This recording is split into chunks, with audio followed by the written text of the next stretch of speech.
Ассалаумағалейкум қайсар жанкүйерлері. Бүгінгі видеода Қайсардың екі ойынын көретін боламыз. Қазақстан Премьер-лигасының екінші туры аяқталып, араға қысқа мерзімді демалыс салып отыр. Екі турдың нәтижесі өзіңізге белгілі.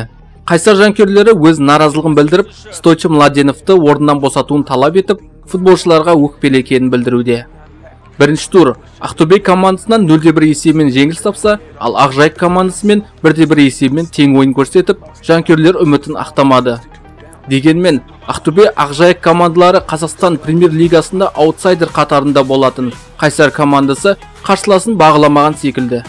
Екі ойыннан 6 ұпай күткен жанкүйер қосалқы стадионға келіп, керемет голдар күткен болатын. Қайсардың жаңа құрамасы гол соғуға сәттілік жетпей жатыр дейді. Олай болса, сәттерді көрейік.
I'm on my brace for a shit.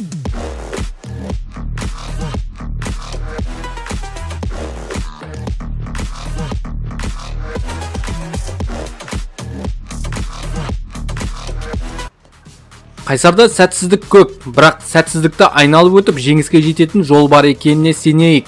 90 ауыз сөздің тобықтай түйіні Қайсарға сәттілік тілеп, қолдау көрсетіп отырайық ағайын.